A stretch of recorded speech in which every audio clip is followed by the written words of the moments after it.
Hi, I'm Rainer, and this week we're going to do a problem with a spring mass system to find the equations of motion. So what I mean by that is we're going to find the position function, velocity, and the acceleration function. And so what happens in this situation is I let a mass hang down. The mass is m naught, hang from a spring constant k naught, and then when it's at its equilibrium point, I hit it down with a speed of v naught. And I want to find all this stuff. So here's what I'm going to do. I'm going to start off with this assumption that we can find on our equation sheet that simple harmonic motion systems follow something that looks like this. We've got the general function looks like x of t equals a cosine omega t plus delta. And so if I want to go ahead and begin, I might start by taking some derivatives just so I'll get these functions. So I'll take one derivative. I'm sorry, I forgot one little detail. This is plus x equilibrium, which is often 0, but sometimes it's not, so we're going to leave it in there. Now v of t, if I take a derivative with respect to time, will be something like minus a sine omega t plus delta times omega, and that's it. And then if I take one more, I'll get something like minus a omega squared, and then back to cosine omega t plus delta. So just taking derivatives at this point. And now we've got to use these things that we call initial conditions. And so what I know from the setup of this problem is that x at time 0, and I'm going to call, say, this the positive x direction. Not y, I'm just calling it x because there's only one. X at 0, at time 0, is x equilibrium, right? That's where it's at the beginning of the problem. And I'm also going to say v at 0.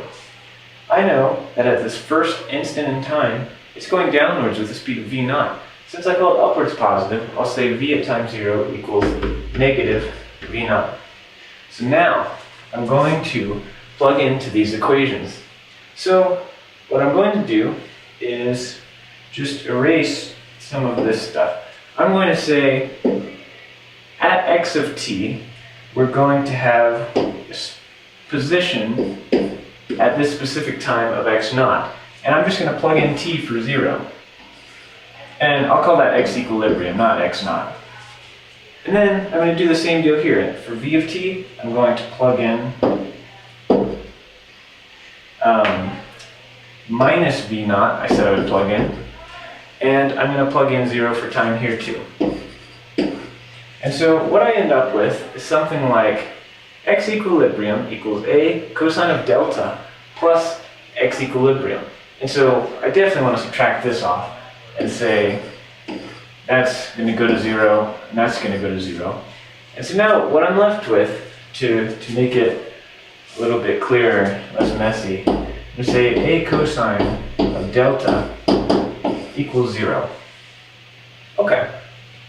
And then maybe I'll solve this. So I know I don't want a to be 0. That'd be really boring if all of these functions went to 0.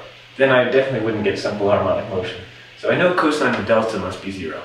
And so I got a couple choices. I could say it's, say, pi over 2. I know cosine of pi over 2 is 0. I know cosine of 3 pi over 2, and so on. But maybe I'll just limit it to delta is maybe pi over 2 or minus pi over 2. And I know that covers every situation within that interval where cosine can be 0. Okay, so now we're going to come up here and we're going to say, alright, I know a is not 0, I know omega is not 0, and so I know that sine of either pi over 2 or negative pi over 2 is also not 0. So this is all good. But here's the thing. I know that sine of pi over 2 is 1, and I know that sine of negative pi over 2 is negative 1. And I also know that I don't want a or omega to be negative. I want those to be magnitudes. And so what I'm going to do is say, well, these negative signs cancel. And if I plug in negative pi over 2 for delta, I'm going to get out, this sine term is going to go to negative 1. So I don't want that to happen because then I have a negative number for A or omega, and that would not be good. And so I'm going to say, all right, can't be this one. Delta is pi over 2. And then I'm just going to plug in. I'm going to say, all right, V naught from this equation equals A sine of pi over 2.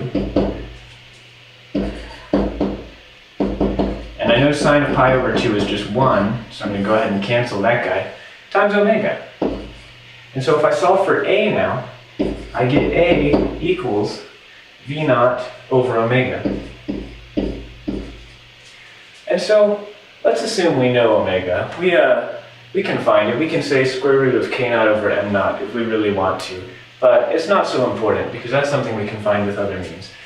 Here's what we did. We set up these equations, we got our initial conditions, and we used those to solve for delta and A. Those are the two unknowns that we can't know from physical situations until we solve for them. So as soon as you get these two, we'll come back up here to our original equations, we'll plug in delta and we'll plug in A, and we'll be good to go. So that's all we have to do to solve this problem.